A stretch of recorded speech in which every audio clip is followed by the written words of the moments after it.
వైపు నుంచి వస్తుంది. కృష్ణానది జన్మస్థానం మహారాష్ట్ర మహాబలేశ్వరం. అక్కడ నుంచి కర్ణాటక ఆల్మట్టి, నారాయణపూర్, జూరాల, సంగమేశ్వరం, నెక్స్ట్ శ్రీశైలం. మనకు కనిపించేదంతా శ్రీశైలం స్టోరేజ్ వాటర్. ఇక్కడ గేట్లు ఓపెన్ చేస్తే నాగార్జున సాగర్, పులిచింతల, విజయవాడ, ప్రకాశం బ్యారేజ్, నెక్స్ట్ బెంగాల్ బంగాళాఖాతంలో కలుస్తుంది. కృష్ణా డిస్టిక్ కంసలదేవి అనే ప్లేస్లో సాగర సంగమం జరుగుతుంది. కృష్ణానది starting to ending 1400 kilometre journey చేస్తుంది. ఇక్కడ ముఖ్యంగా చెప్పేది ఏంటంటే అటువైపుగా 16 కిలోమీటర్లు జర్నీ చేసినట్లయితే శ్రీ అక్కమహాదేవి కేవ్స్కి వెళ్ళవచ్చు. విన్నారా పేరు అక్కమహాదేవి?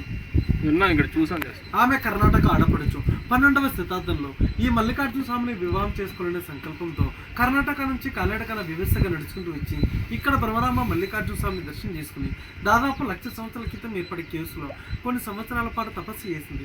ఆమె తపస్సుకు ప్రతిరూపంగా బ్రహ్మరామ మల్లికార్జున స్వామి దర్శనమిచ్చి శివలింగం ఒకటి వెలిపించారు గృహం లోపల. శ్రీశైలంలో ఉండే లింగాన్ని జ్యోతిర్లింగం అంటాం. ఆ కేవ్స్లో ఉన్న లింగాన్ని స్వయంభూలింగం అంటారు. శ్రీశైలంలో ఉన్న జ్యోతిర్లింగానికి వేల రూపాయలు ఖర్చు పెట్టి వనాభిషేకం చేస్తారు. కానీ ఆ కేవ్స్లో ఉన్న లింగానికి వనాభిషేకం చేయరు. న్యాచురల్గా ప్రకృతి సిద్ధంగా ఒక్కొక్క పింగం మీద పడుతూ ఉంటుంది. 365 డేస్ అభిషేకం జరుగుతూనే ఉంటుంది. మీలో ఇంతకు ముందు కానీ ఈ రోజు కానీ శ్రీశైలం గర్భగుడిలో స్పర్శ దర్శనానికి వెళ్ళారా? ఎవరన్నా వెళ్ళారు. స్పర్శ దర్శనానికి వెళ్ళిన వాళ్ళకైతేనే గర్భగుడిలో విగ్రహాలు కనపడతాయి. గర్భగుడిలోకి ఎంటర్ అయినప్పుడు లెఫ్ట్ సైడ్ ఒక నల్లరాత విగ్రహం ఉంటుంది. ఆవిడ అక్కమహాదేవి. మళ్ళీ రిటర్న్ వస్తున్నప్పుడు 2 విగ్రహాలు ఉంటాయి. ఏమారెడ్డి మల్లమ్మ, సిద్ధరామప్ప. వీరు ముగ్గురు కూడా మళ్ళాగా మానవ జన్మిత్ర వాళ్ళే.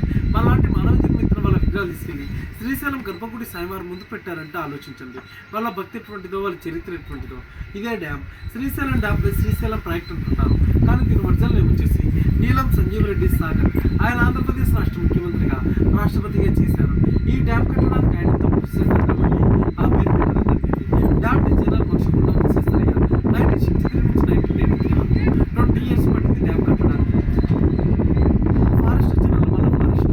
Present water level 885 feet storage, 250 TMC water capacity. ఈ ప్లేస్మెంట్కే పాతాళ గంగా అంటారు. కాశీ నుంచి గంగానది అంతర్వాహినిగా భూగర్భ జలాల కింద కడుపుయించింది. అందుకే ఈ ప్లేస్కి అంత పవిత్రత. మెయిన్ టెంపుల్లో దర్శనానికి వెళ్ళేటప్పుడు పెద్ద నంది ఒకటి చూస్తారు కదా, ఆ నందిని వచ్చేసి శనగల బసవన్న అంటారు. అలాంటి నంది ఎగ్జాక్ట్ నీటి అడుగు ప్రాంతంలో ఈ సరౌండింగ్స్లో ఒకటి ఉంది. ఈ నందిని పిల్లి బసవన్న అంటారు. డ్యామ్ కట్టే ముందు దర్శనానికి వచ్చిన వాళ్ళు ఈ నందిని దర్శనం చేసుకుని వెళ్ళి అక్కడ దర్శనం చేసుకునేవాళ్ళు. డ్యామ్ కట్టిన తర్వాత వాటర్తో స్టోరేజ్ ఫుల్ అయింది, వాటర్లో ఉండింది. శ్రీశైలంలో మీరు చూడాల్సిన sightseeing places Chhatrapati Shivaji museum, దాని back side Hemareddy Mallamma temple. చెక్కువ దాటిన తర్వాత సాక్షి గణపతి, పాలధర పట్టిదార, అటకేశ్వరం, నెక్స్ట్ శిఖరం డ్యామ్. మీరు ఇదిగా ఉంటారు. ఈ పాతరంగంలో స్నానం చేసిన, ఈ నీళ్ళు తలపించనుకున్నా చేసిన పాపాలు పోతాయి. ఇది ఎవరు కల్పించి చెప్పేది కాదు, గ్రంథాలలో రాయబడింది.